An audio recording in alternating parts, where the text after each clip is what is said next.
శ్రీమతి వరుడు కళ్యాణ్ గారు.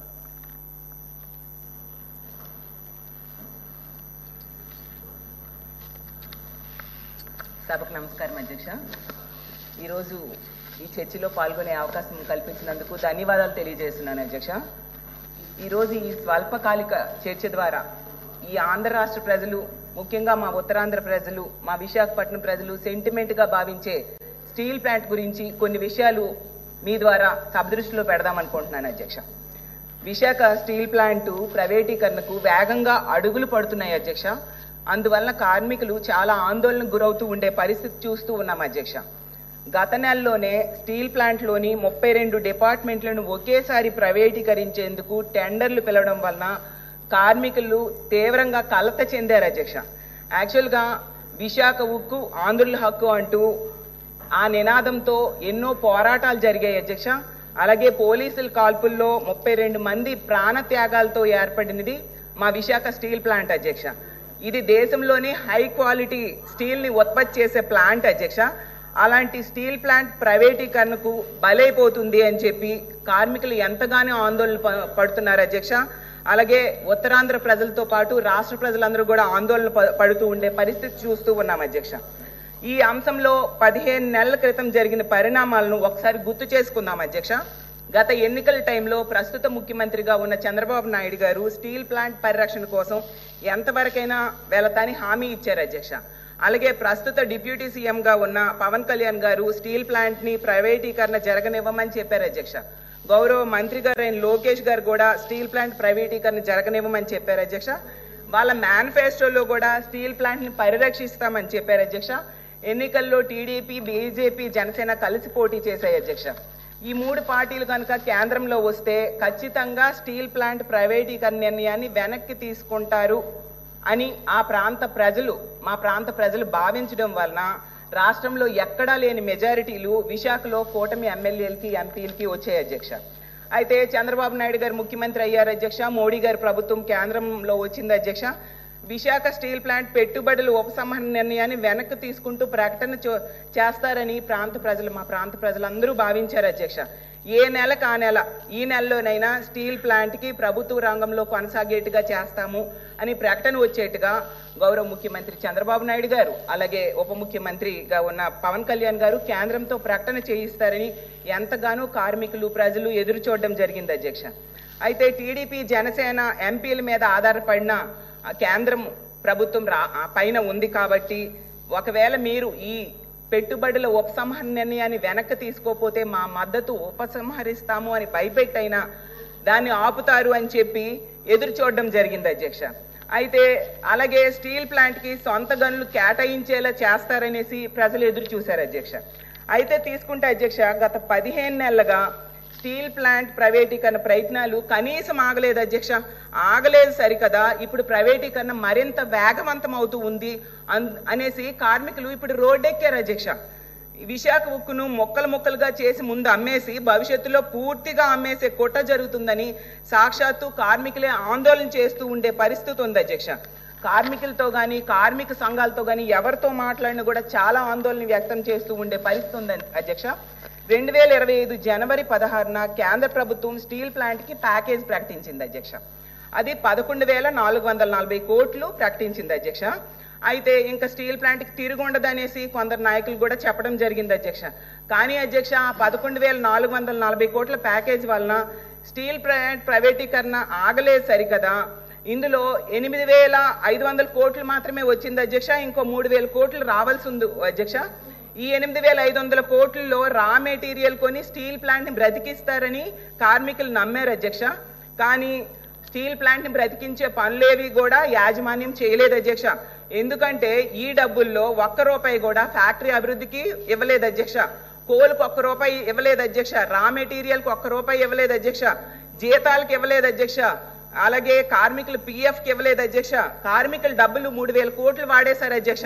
వాటికి కూడా ఇవ్వలేదు అధ్యక్ష. ఒక్క మిషన్ కొత్తది కొనలేదు, ఉన్న మెషిన్స్ని బాగు చేయలేదు అధ్యక్ష. అందులో దేనికి వాడారు అని తీసుకుంటే బ్యాంకులకు కట్టుకున్నారు అధ్యక్ష. అలాగే ఉద్యోగుల తాలూకా BRS కోసము, GST చెల్లింపుల కోసం వాటిని ఉపయోగించుకున్నారు అధ్యక్ష. సో దాని వలన ఈ ప్యాకేజీ వలన ప్రయోజనం లేకుండా అయిపోయింది అధ్యక్ష. వాళ్ళు బ్యాంక్స్ కట్టుకోవడం, విఆర్ఎస్కి అలాగే జిఎస్టీ చెల్లింపులకి వాడుకోవడం వలన ఇవన్నీ ప్రైవేటీకరణ కోసం చేస్తున్నారని కార్మికులు ఆందోళన వ్యక్తం చేస్తూ ఉండే పరిస్థితి అధ్యక్ష.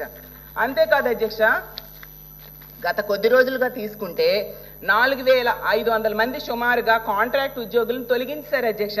తొలి విడతలో 1500 మంది పర్మనెంట్ ఉద్యోగులకి విఆర్ఎస్ ఇచ్చి పంపించారు అధ్యక్ష. రెండవ విడతలో మరో 1000 మందికి విఆర్ఎస్ కోసం దరఖాస్తు చేయించారు అధ్యక్ష. ఇప్పటికి 8000 మంది ఆర్ కార్డులు ఉన్న వాళ్ళకి ఉద్యోగాలు లేవు అధ్యక్ష. కానీ ఉద్యోగాలు ఉండి ఆర్ కార్డులు ఉన్న వాళ్ళకి కూడా ఇప్పుడు తొలగించేస్తున్నారు అధ్యక్ష.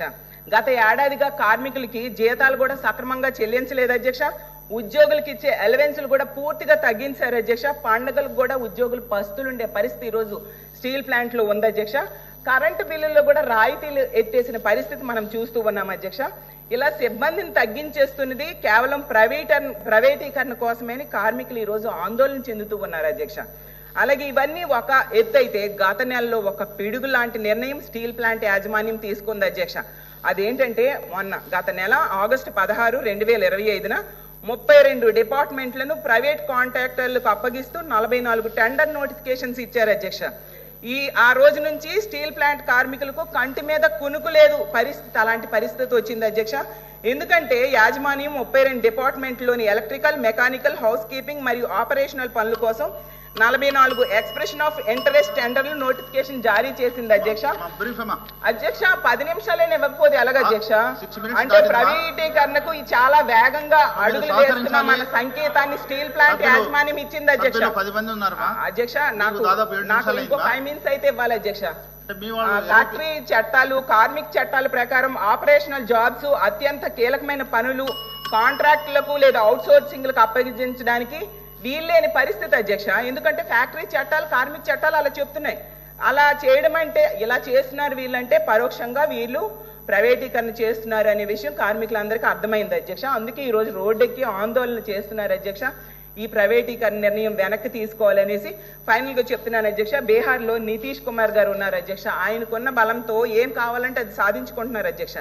మరి మా వైజాగ్ స్టీల్ ప్లాంట్ కోసం ఎందుకు గనులు మన వాళ్ళు సాధించుకోలేకపోతున్నారని నేను అడుగుతున్నాను అధ్యక్ష. దీనికి సమాధానం చెప్పాల్సిన బాధ్యత ప్రభుత్వానికి ఉంది అధ్యక్ష. Private steel plant Arcelor metal గనుల కోసం మన వాళ్ళు కేంద్రాన్ని అడుగుతున్నారు అధ్యక్ష. మరి దానికోసం అడిగే బదులు ఎన్నికల్లో హామీ ఇచ్చారు ప్రాణ త్యాగాలతో. ఇప్పుడే మీరు చెప్పారు సార్, గౌరవ మంత్రి గారు ఇప్పుడే చెప్పారు, ప్రాణ త్యాగాలతో ఏర్పడ్డ విశాఖ స్టీల్ ప్లాంట్ లో కోసం మాత్రం ఒత్తిడి తేవట్లేదు అధ్యక్ష. ఆవేదన కార్మికుల్లో ఉంది అధ్యక్ష. అలాగే అధ్యక్ష 2 నిమిషాలు అధ్యక్ష. అలాగే అధ్యక్ష 2 నిమిషాలు అధ్యక్ష. అలాగే పక్క రాష్ట్రంలోని సింగరేణి క్యాలరీస్ లో ప్రైవేటీకరించేది లేదని అధ్యక్ష 2 నిమిషాలు ఇవ్వండి అధ్యక్ష. మీ వాళ్ళు ఇంకా ఉన్నారు, ప్లీజ్ ప్లీజ్.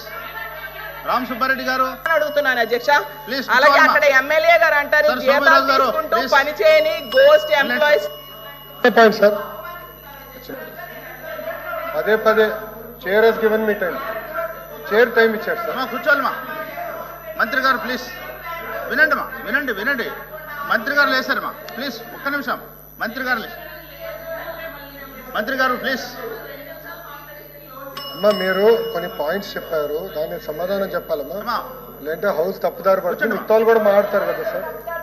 హౌస్ తప్పుదారి పట్టేస్తున్నారు సార్. మంత్రి గారు సత్య దూరం మాటలు మాట్లాడుతున్నారు sir. I have to talk about it sir. కూర్చోండి ఒక్క నిమిషం. కేంద్ర మంత్రి కుమారస్వామి గారే చెప్పారు అధ్యక్ష, జగన్ గారి వల్లే స్టీల్ ప్లాంట్ ప్రైవేటీకరణ ఆగిందని. జగన్ అన్న మోడీ గారు మా వైజాగ్ వచ్చినప్పుడు సభలోనే డైరెక్ట్ గా చెప్పారు అధ్యక్ష ప్రైవేటీకరణ వద్దు అని చెప్పి. అంత దమ్మున్న లీడర్ మా జగన్మోహన్ రెడ్డి గారు అధ్యక్ష.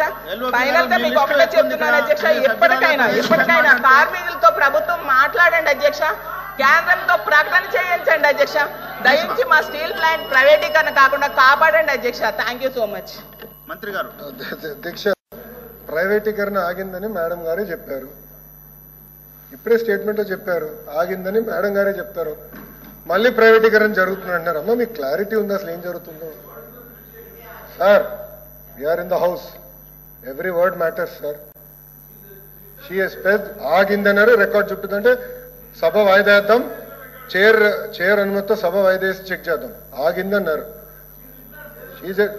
మీరు ఫాలో అయినట్లేదు సార్, మేము అందరం ఫాలో అవుతున్నాం సార్, మాకు ఫాలో అవుతున్నాం మేము. మేడం గారు అనింది ఆగింది, వాళ్ళేదో వాళ్ళ నాయకుడి వల్ల ఆగింది అని కుమారస్వామి గారు స్టేట్మెంట్ ఇచ్చారని మేడం గారే అన్నారు. ఆగిందని అన్నారు కదా, మళ్ళీ ఎందుకు ఊకే ఇక్కడ వచ్చి గలబా చేస్తారు? నంబర్ 1. నంబర్ 2 మేడం గారు, నంబర్ 2 ఫస్ట్ ఆఫ్ ఆల్ నేనేం చెప్పానండి, మీరు కొంచెం ఫాలో అవ్వాలి సబ్జెక్ట్, ప్లీజ్ అండర్స్టాండ్. నేనేమన్నా ఆర్సిలర్ మిత్తల్కి మైన్ ఇస్తున్నాం అని చెప్పాను ఎక్కడ? ఎన్ఎండిసి నుంచి market prices they are going to buy slurry pipe line ద్వారా వస్తున్నామా. 270 కిలోమీటర్స్ పైప్ లైన్ వేస్తున్నారు, స్లర్రీ పైప్ లైన్. గన్నులు కేటాయించట్లేదు, ఎన్ఎండిసి మైనింగ్ చేస్తుంది. Raw material they will sell it to Arcelor Mittal. It is a clear transparent transaction. Absolutely sir, we will do it. Sir 14,000 కోట్ల రూపాయలు ఇచ్చిన వాళ్ళు మీరు ప్రశ్నిస్తారా? 5 సంవత్సరాలు మీరు పీకిందేంటి? 5 సంవత్సరాలు చెప్తా, మీరు పీకింది చెప్తా నేను ఏంటండి? మీ కెపాసిటీ అంటే 48%. 25,000 కోట్ల అప్ప మీరు మారుతారు. 79% 48% కెపాసిటీ యూటిలైజేషన్ తీసుకొచ్చారు. ఏంటి అధ్యక్ష వీళ్ళు మాట్లాడేది? సింగిల్ ఫర్నెస్ కి తీసుకొచ్చేసారు, తీసుకొస్తారు. వీళ్ళు మారుతారా? ఇది ఎంత అన్యాయం అధ్యక్ష? ఇది వీళ్ళు ఎట్లా చేస్తారు అధ్యక్ష? ఇది ఎలా మారుతారు? ఇది అమ్మాలని చూసేది వాళ్ళు. నేను సార్ కళ్యాణి గారిని ప్రశ్న అడగాలనుకుంటున్నా. 9,000 కోట్ల రూపాయలు మేము ఇచ్చామంటున్నారు. 9,000 కోట్ల రూపాయలు మేము ఇచ్చాం కనుకనే థర్డ్ ఫర్నెస్ స్టార్ట్ అయింది. 79% ప్రొడక్షన్ తీసుకొచ్చాం. అది మాకున్న కమిట్మెంట్. మీరు మమ్మల్ని ప్రశ్నిస్తారా? 14,000 కోట్ల రూపాయలు తీసుకొచ్చిన మేము మమ్మల్ని మీరు ప్రశ్నిస్తారా? ప్రైవేటైజ్ జరగదని చెప్పింది చెప్తారా? ఓకే, అవుట్ సోర్సింగ్ విషయం మేడం గారు మాట్లాడారు. ఏంటి సార్, ఆల్రెడీ వాళ్ళు కాంట్రాక్ట్ ఉద్యోగస్తులుగా ఉన్నారు. Sir I'm not yielding. I have right to talk. I have absolutely right to talk. I am not yielding. నాకు హక్కుంది సార్, ఎల్ఏపీ సార్, మాకు హక్కుంది మారదండి. నేను మంత్రిని సార్, ప్రజలు మమ్మల్ని ఇక్కడ కూర్చోబెట్టారు విశాఖ ఉక్కుని కాపాడడానికి. మీలాగా సొంత కేసుల కోసం ఢిల్లీకి వెళ్ళడం కాదు. మేము సొంత కేసుల కోసం ఢిల్లీకి వెళ్ళాం. మేము అధ్యక్ష కాంట్రాక్ట్ గురించి మాట్లాడతారు అధ్యక్ష. ఏం జరిగింది అధ్యక్ష? గతంలో కాంట్రాక్ట్ లో సుమారుగా 120 మందికి వచ్చేది. ఆ 120 మందికి వచ్చేది ఎఫిషియన్సీ రావాలి, కెపాసిటీ బిల్డ్ అవ్వాలని చాలా స్పష్టంగా ఏకంగా మంచోళ్ళకి ఇద్దాము అని చెప్పి అవుట్ సోర్సింగ్ వాళ్ళకి ఇస్తున్నారు కాంట్రాక్ట్ ఉద్యోగస్తులు. దానికింత ఫీలింగ్ అవుతారు. నేను అడుగుతున్నా మీరు ఏమాడతారు? ప్రొడక్షన్ లేదంటారు. ఏం ప్రొడక్షన్ లేదు? ఈరోజు 79% ప్రొడక్షన్ వచ్చింది. మీరు ఇట్లా మాడితే ఎట్లా? మీరు చేసిన గురించి చెప్తున్నా, ఎందుకంత భయపడతారు మీరు? వాస్తవాలు చెప్తే ఎందుకు భయం సార్?